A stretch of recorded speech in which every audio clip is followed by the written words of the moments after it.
It started with the name tag. You'd think, after all these years, they'd remember my face, or at least the name.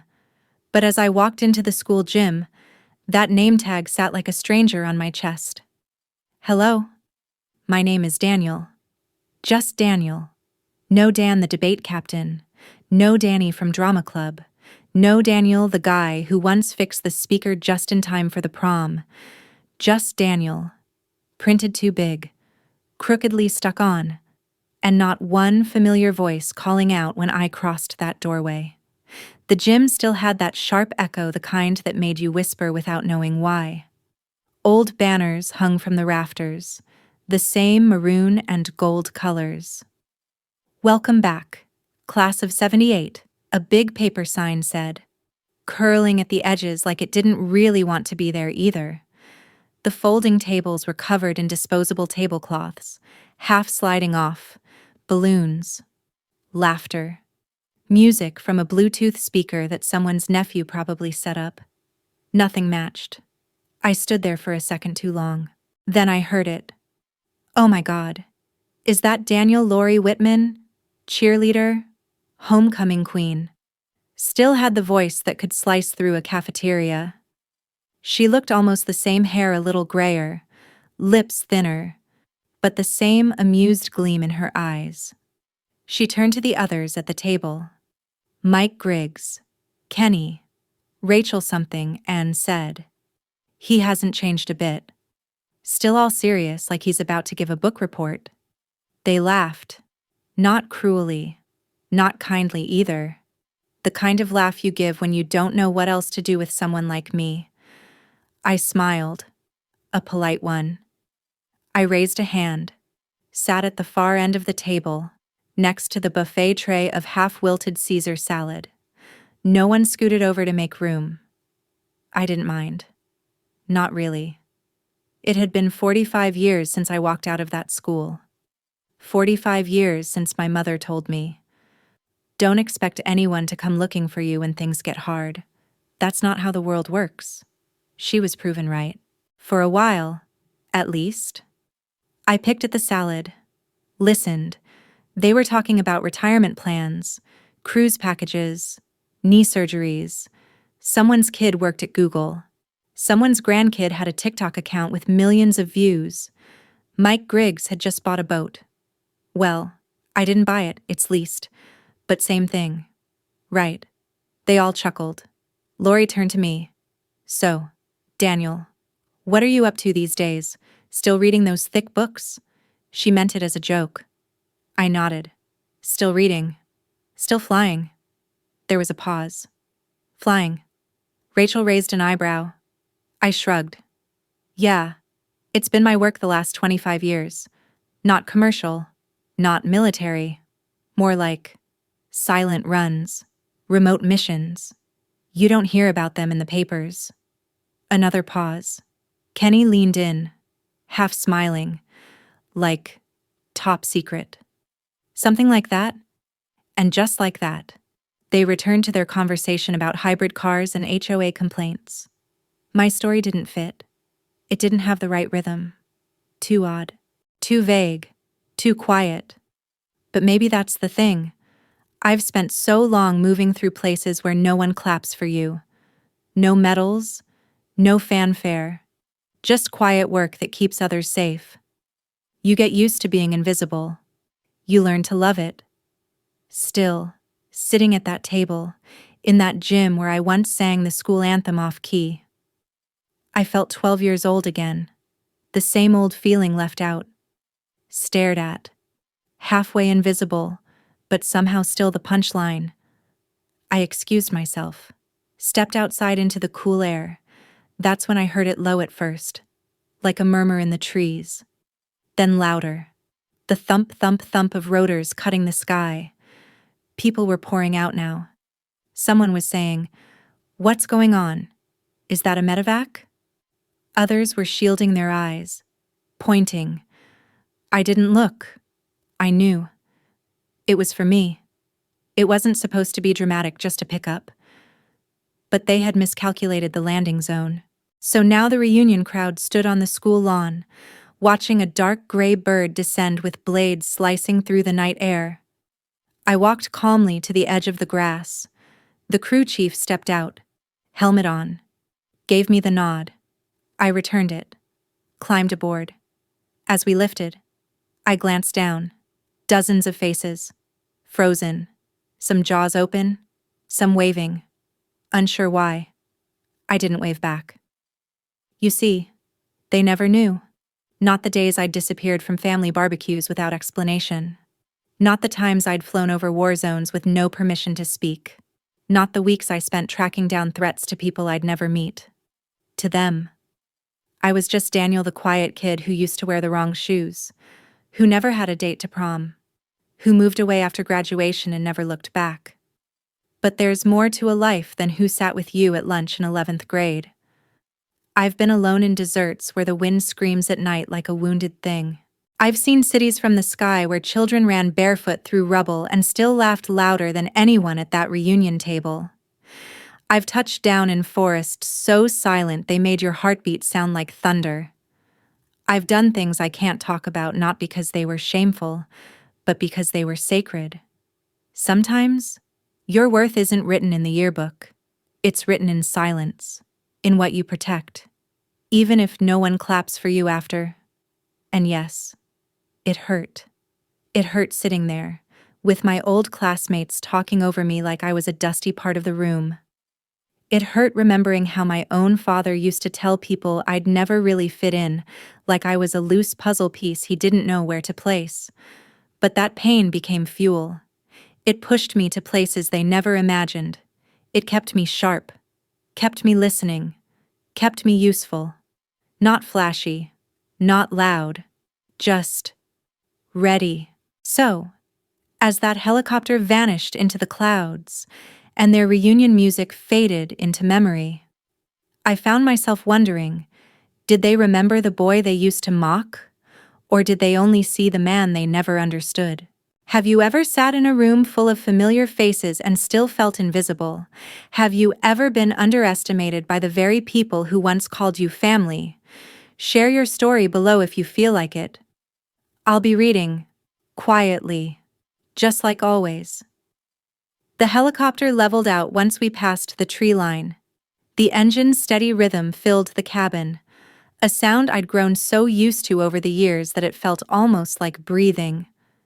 I sat back against the harness seat, helmet in my lap, letting the wind outside press against the metal skin of the aircraft like a heartbeat. I didn't speak. Neither did the pilot. He was one of ours named Clint, a man who understood the value of silence. We flew in a bubble of calm, like we were gliding through memory itself. And memories did come, not just of the reunion. Older ones, softer ones, some sharp as glass. There was one in particular. I was 10. Mom had just burned the rice again. The kitchen smelled like smoke and bitter soy sauce. My father was watching television in the next room, volume up so high it drowned out the coughing. She yelled for him to come help, and he didn't answer. So I did. I grabbed the pan with both hands, even though the handle was hot. My fingers blistered instantly. I screamed. She turned and slapped me before she even looked, then froze. The burn healed. The silence didn't. That was the first time I learned what it meant to disappear, to be invisible, even while bleeding. Later, at 13, when I won the regional science fair, no one came to see it. I carried that trophy home on the bus, held it tight, didn't show it to anyone.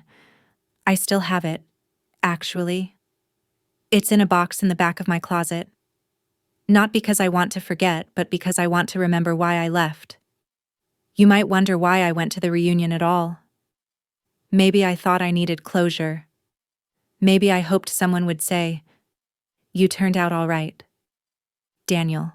Or maybe I just wanted to prove to myself that I no longer needed any of them. But when you spend most of your life training to be invisible, to slip through borderlines, to blend in and disappear, it's hard to admit how badly you still want to be seen. We landed 40 miles outside the city, in a clearing marked only on internal maps. From the air, it looked like nothing: trees, grass, a distant flicker of power lines. But below, in the shadow of the forest, there was a compound. Simple, clean, protected. My quarters were still just how I left them, spare, but warm. A single photo of my squad on the desk. A coffee mug with a chipped rim. A wool blanket that smelled faintly of cedar. I dropped my gear, sat on the edge of the bed, and let myself feel it. That ache in the chest. That dull, humming weight behind the ribs. The one that comes when you realize the people you wanted to impress never really cared enough to be impressed.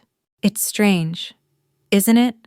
How we carry the same wounds for decades, and even after we've patched them up, they itch when it rains. There's this thing I read once, in a field manual of all places. It said, "A soldier is not someone who loves war. A soldier is someone who loves what they protect more than what they fear." I always thought about that when I'd land in the middle of nowhere, where no one knew my name. When I'd be crouched behind a dune with only a radio and an old photo of my mother tucked in my vest, wondering if anyone remembered I was out there at all. That's what I protected. Not her exactly, but what I wanted her to be. What I wanted that reunion table to be. What I wished home had felt like. Maybe that's the strangest part. You don't just survive the pain, you build a whole life around trying to give others what you never got. That's what I did. Every mission. Every time I got called to help evacuate someone's son or daughter.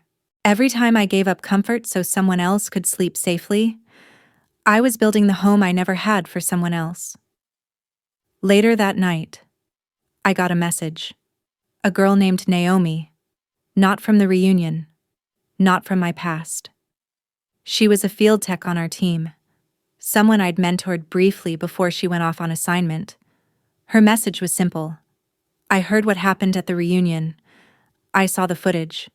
Just wanted to say, thanks for making sure people like me never have to go back to rooms like that and feel small again.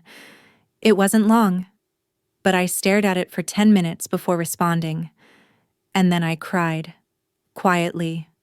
Not because I was sad, but because finally someone had seen me. Not the medals. Not the helicopter. Me. A week passed, then 2. I got called for another mission, but this time I passed. I said I needed some time. No one pushed back. Not anymore. Instead, I drove. I went back to the town I grew up in. Not for the people, for the streets, the trees, the porch steps that once held a scared boy who just wanted someone to ask if he was okay. I parked outside the old house. It looked smaller now. Worn, the paint chipped, the shutters crooked.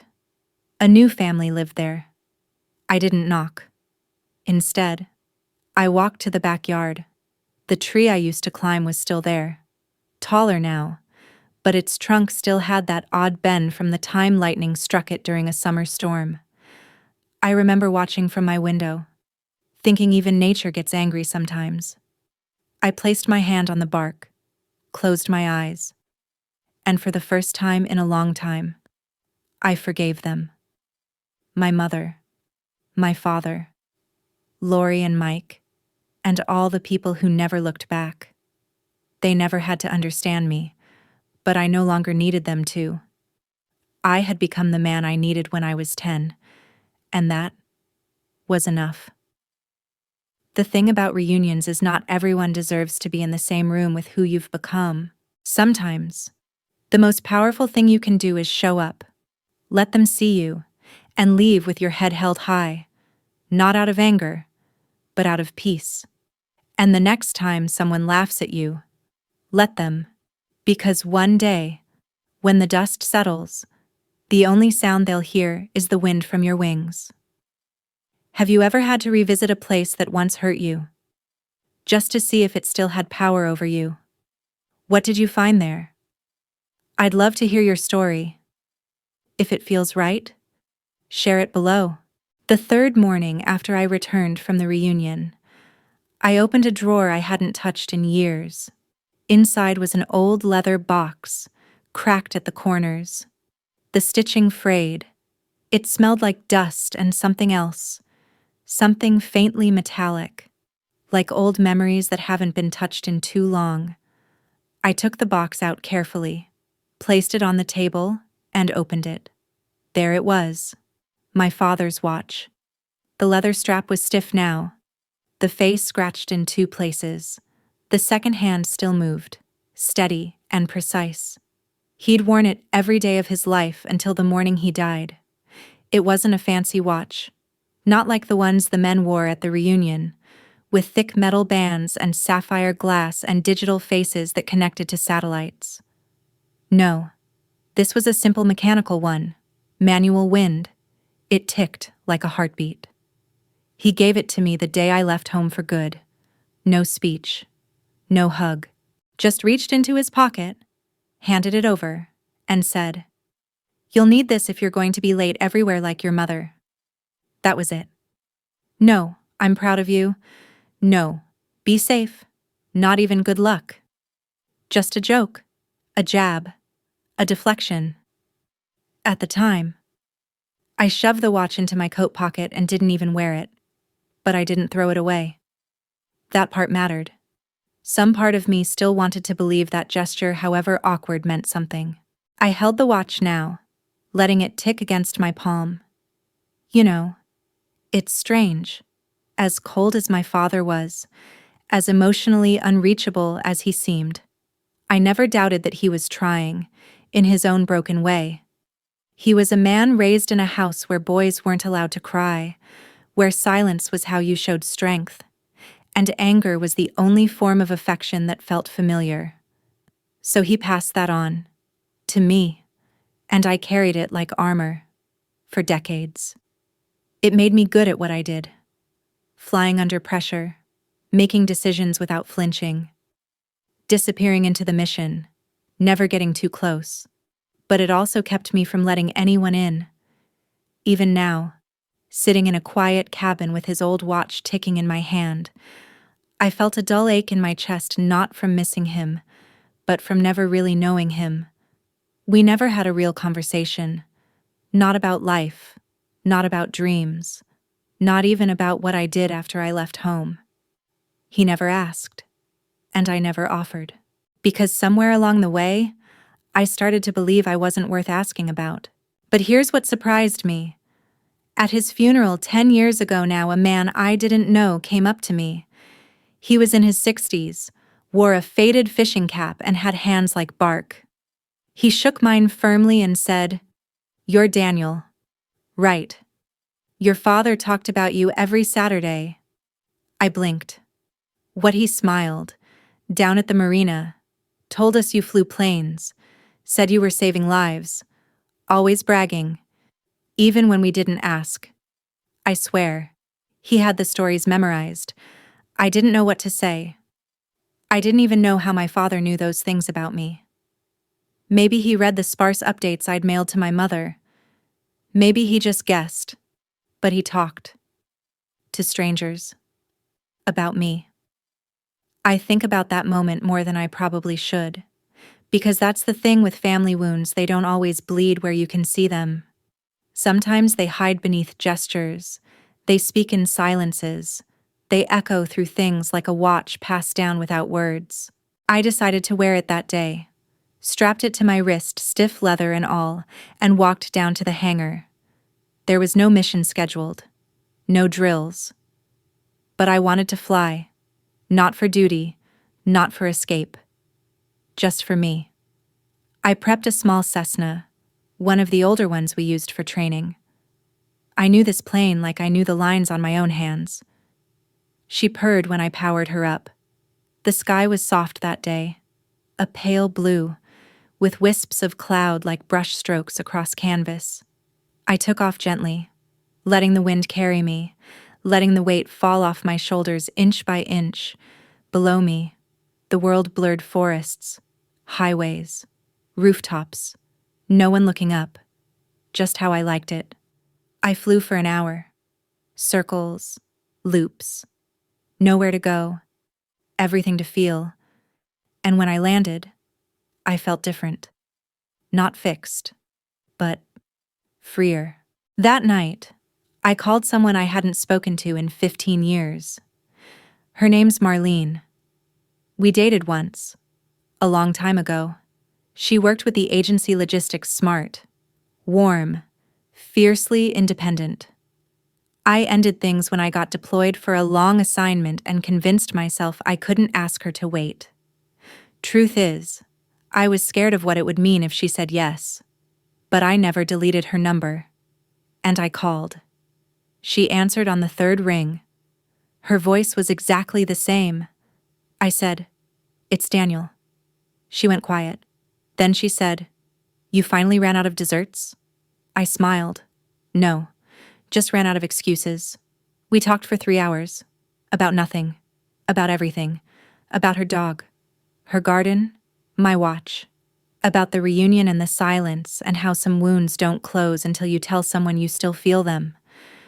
She listened. I didn't realize how much I needed that. Not advice. Not pity. Just someone to hear me. Someone to say, "That must have been hard," and mean it. Sometimes, I think the greatest revenge for being underestimated is to become whole in spite of it. Not louder, not richer, not more decorated, just whole, steady, rooted, kind. There's something powerful in that, something that silences every mocking laugh, every eye roll, every time they said you were too quiet or too serious or too much. You learn to hold your silence like a weapon not to hurt, but to endure. And sometimes, that silence becomes your greatest strength. The next day, I mailed a letter to Lori, the cheerleader, the one who laughed at me with her friends. I kept it short. "Hi, Lori. At the reunion, you asked what I've been doing. I never got a chance to answer properly. I've been protecting people. People like you. Sometimes. I don't need thanks. I just needed you to know. Daniel." No return address. Just the truth. Folded gently. I didn't write it to spite her. I wrote it because I've learned that healing doesn't always come from the people who hurt you. Sometimes it comes from finally telling your story, even if no one claps. It was raining the next morning. Not the heavy kind. Just a soft drizzle. The kind that makes the world feel slower, gentler. I watched it slide down the window pane, tracing crooked lines, each one erasing itself at the bottom. There's something about rain that makes you remember things you thought you'd buried. I opened my notebook, the one I keep for things I never intend to say out loud, and began writing a letter. To my mother.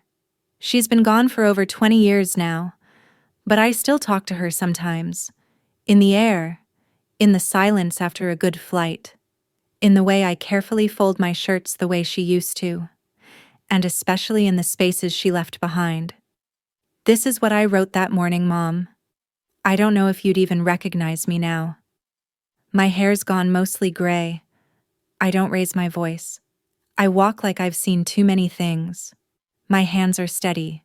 My jaw is tight when I'm tired. You used to say I was born old? Maybe you were right. I've flown over oceans, mountains. I've landed in places that weren't on maps. I've carried people to safety who didn't speak a word I knew, but they held my hands like I was home. I've watched sunsets from altitudes most people will never reach. And sometimes, I still wish you had been there for just one of them. You always said love was practical, that you didn't have time for softness. That softness got people hurt. I believed that for a long time, until I realized softness doesn't mean weakness. It means choosing to stay kind in a world that hardens you. I wish you had taught me that part too. I'm not angry anymore. I just needed to say this even if you'll never hear it. Even if it's just for me. Daniel, I closed the notebook. Didn't tear out the page, didn't burn it. Just closed it. Let it rest. There's something sacred about telling the truth when no one's listening. You're not trying to prove anything. You're not hoping for applause. You're not performing. You're just letting your heart breathe. And when you do that, you find space where bitterness used to live. You make room for something better. Not peace, exactly, but clarity. That afternoon, I went to the hangar again. Not to fly, just to be around the machines. The smell of oil and aluminum, the faint hum of electricity. That world made sense to me. As I stood there, brushing dust off the wing of a bird we hadn't flown in months, a voice called out behind me. "Didn't think you'd still be here." I turned. It was Clint the pilot who'd flown me out of the reunion. He held a thermos in one hand and a clipboard in the other, but it was his face that caught me. Not military straight, not stoic, just curious. I nodded. Didn't think I would be either. He set the clipboard down. "You looked different after that flight, like something shifted." I didn't answer right away. Then I said, "I think I've been flying away from things for too long. Maybe now it's time to fly toward something."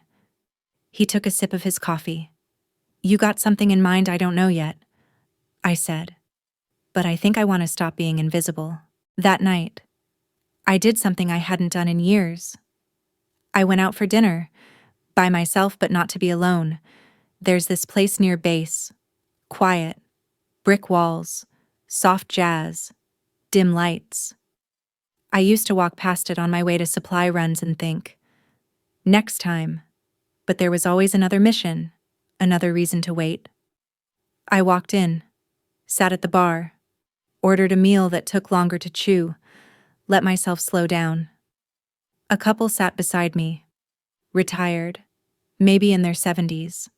They were sharing a single plate of pasta, laughing. She touched his wrist when he said something ridiculous. He beamed like it was the first time she ever smiled at him. I couldn't help watching them. Not in a sad way, in a quiet, aching kind of way. She noticed.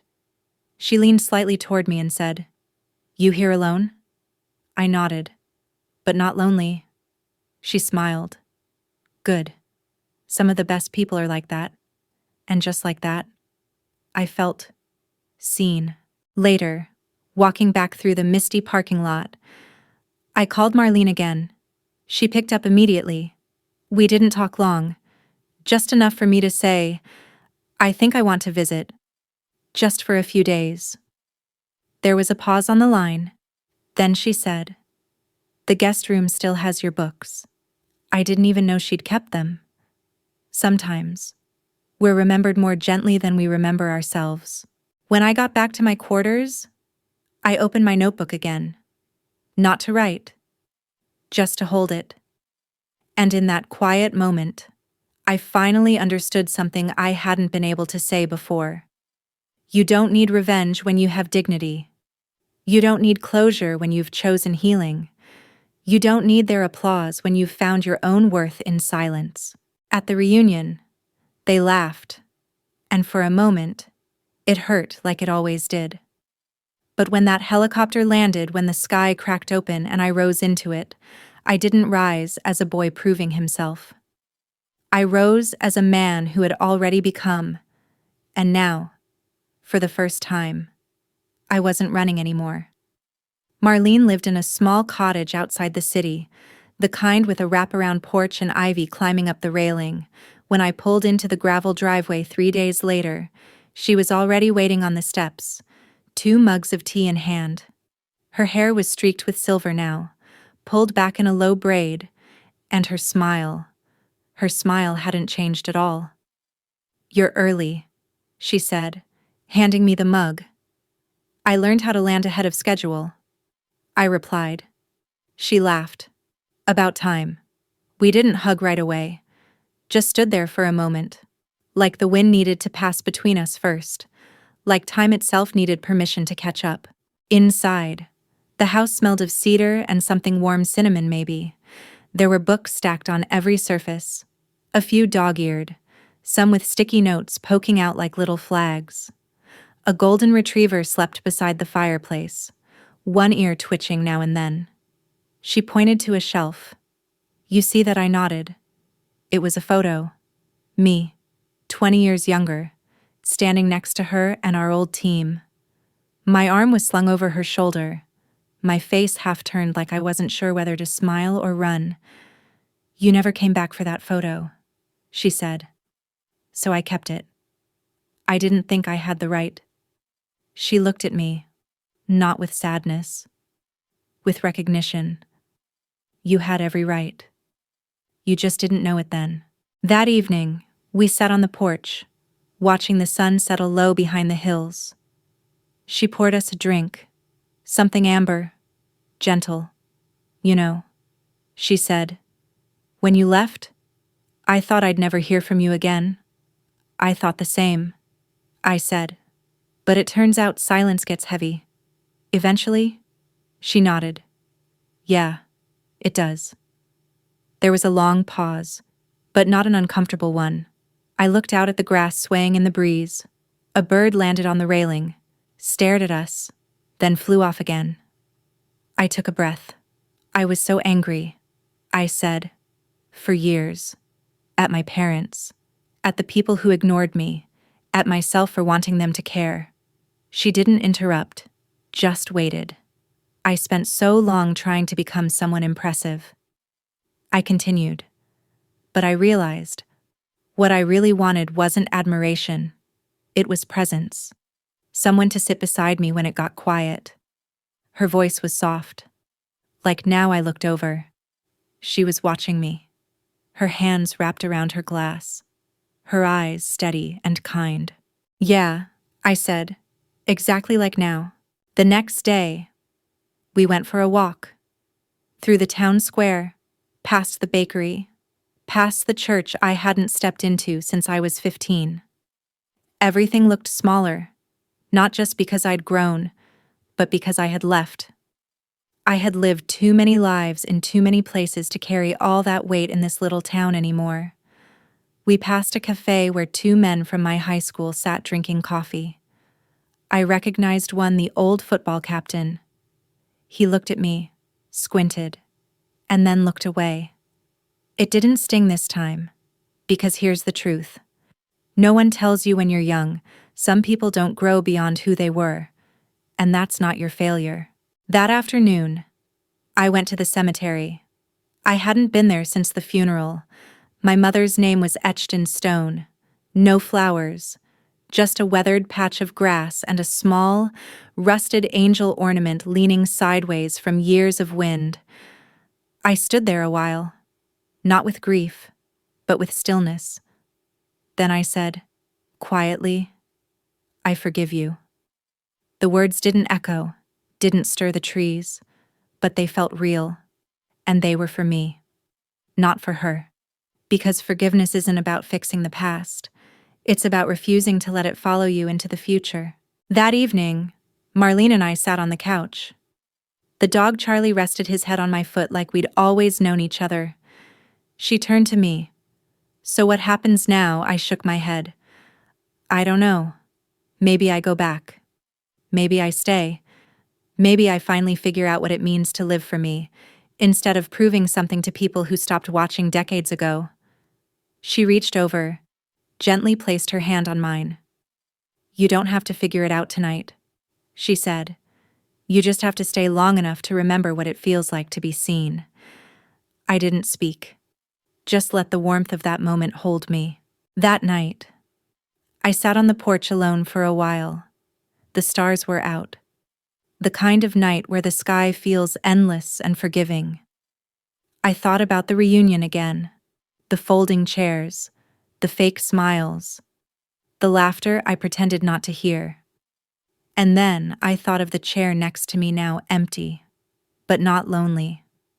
Because I knew she'd come back.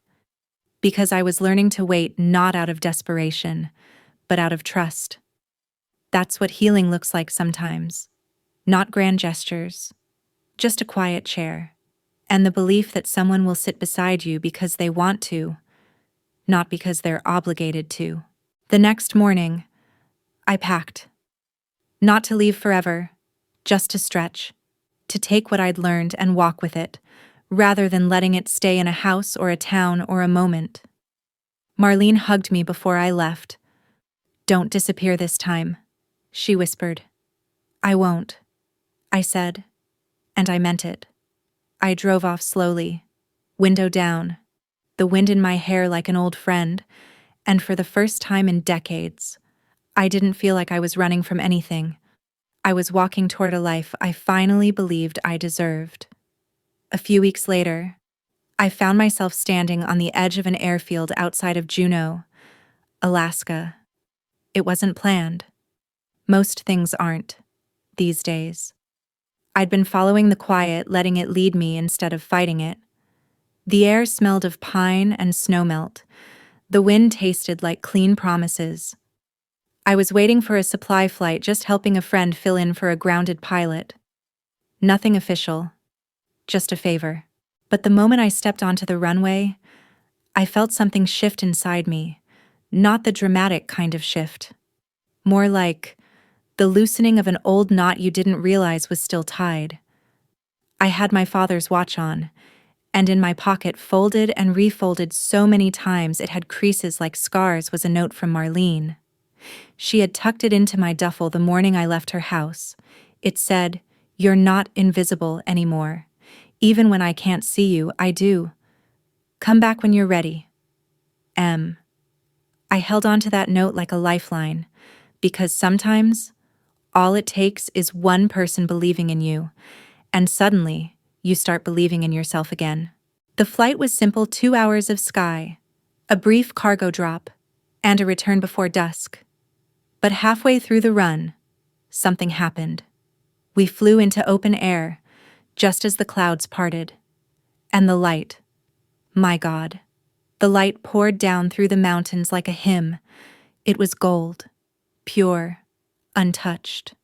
The cockpit filled with it. My hands, my face, my whole body bathed in it. For a second, I thought I could see through the years all the way back to that quiet boy sitting in the back of the classroom, wondering if he would ever matter. And there it was. The answer, not in words, but in that light, in the way the sky opened just for me. I wasn't lost. I wasn't forgotten. I had become.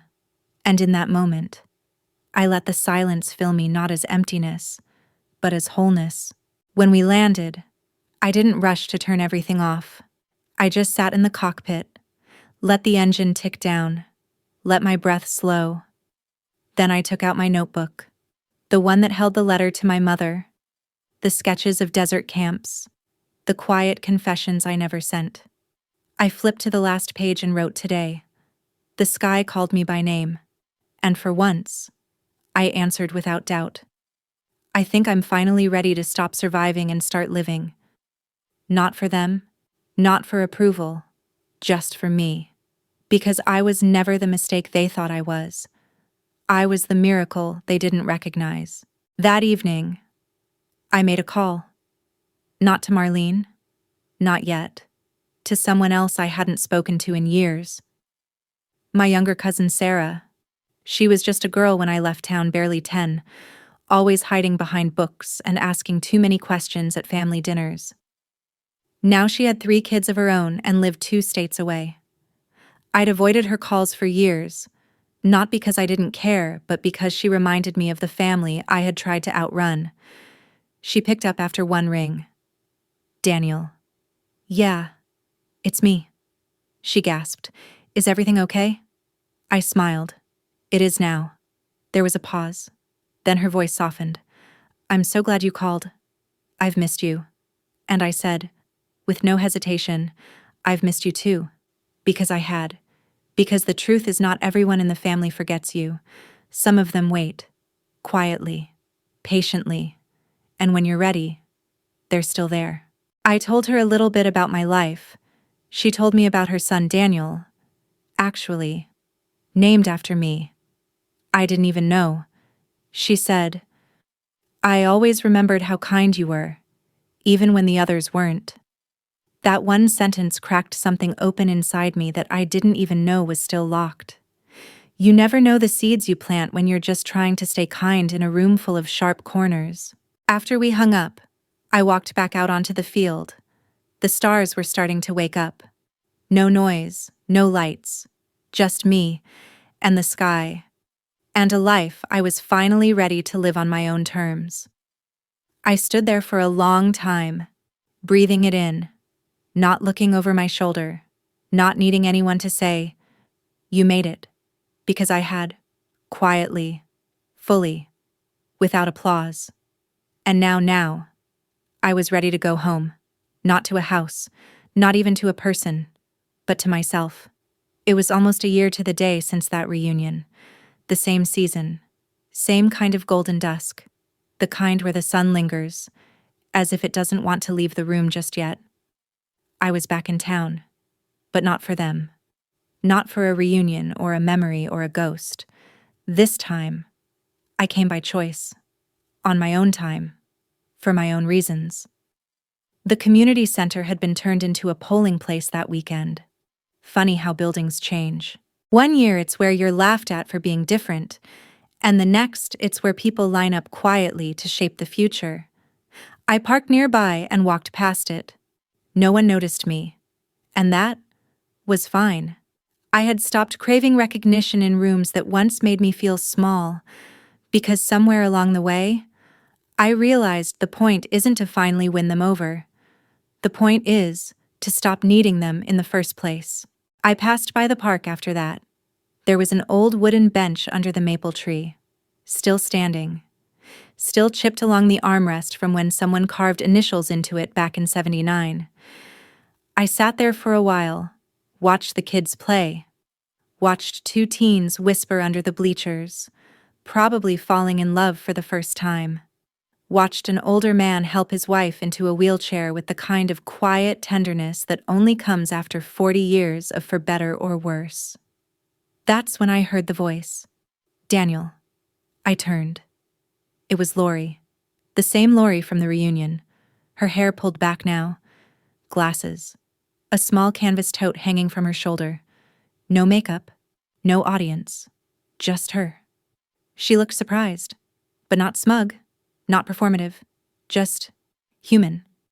I stood. "Hi," I said simply. She hesitated, then offered a small smile. "I wasn't sure it was you. You look good." "Thank you. I've been meaning to write back," she added. "That letter you sent, it surprised me. I didn't expect a reply." She nodded. "I know. That's what surprised me most. We stood in that moment for a long time, two people who had once occupied the same hallways, the same yearbooks, but very different worlds. She sat down on the bench beside me. "You know," she said, "I think about high school more than I should. Why she looked out at the kids playing, because I didn't realize how mean we were, not just in what we said, but in what we didn't say. The people we didn't see." There was a long silence.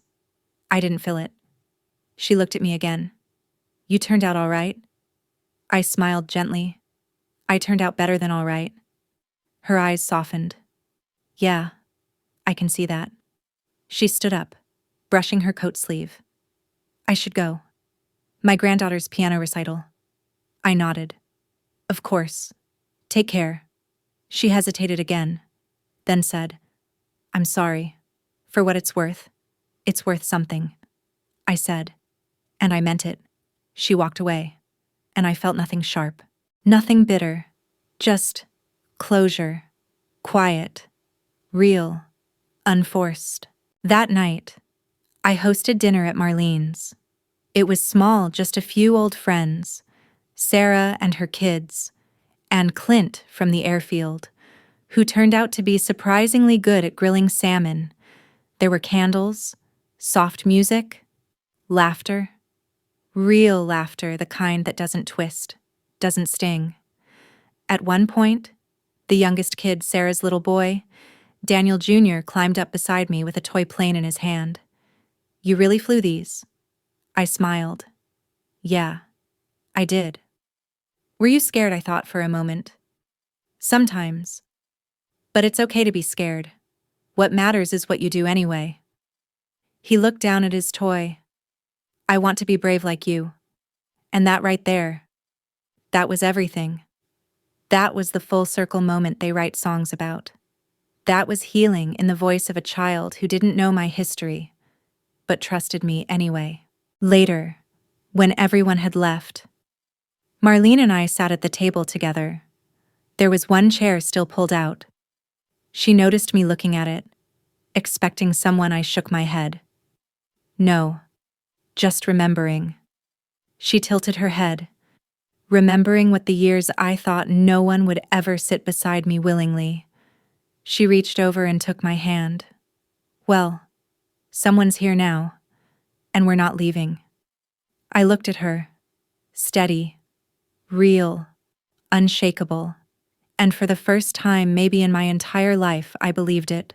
We cleared the table, blew out the candles, turned off the lights, but the warmth stayed, in the room, in my chest, in that empty chair which wasn't empty anymore. Not really, because it didn't carry loneliness now. It carried space. Space for someone. Space for love. Space for me. So here we are, a full year after I walked into a reunion, thinking maybe I still had something to prove. And now I know better. I'm not here to impress. I'm here to exist. Fully, gently, unapologetically. To the boy I once was the one who walked hallways with his head down, wondering if anyone would ever understand you made it. You became a man who didn't need the room's approval. You became someone who could walk out of silence and into light. To anyone listening, or reading, or carrying their own invisible hurt, your story doesn't have to end in bitterness. There's another path, a softer one. It begins when you stop trying to change the past and start honoring the future you deserve. Even if it begins with just one step, even if no one claps when you take it. Have you ever realized you were never broken just waiting for the right time to be seen? If so, maybe today is that time. Maybe your story begins now. And if you feel like sharing, I'll be here, reading, quietly, just like always.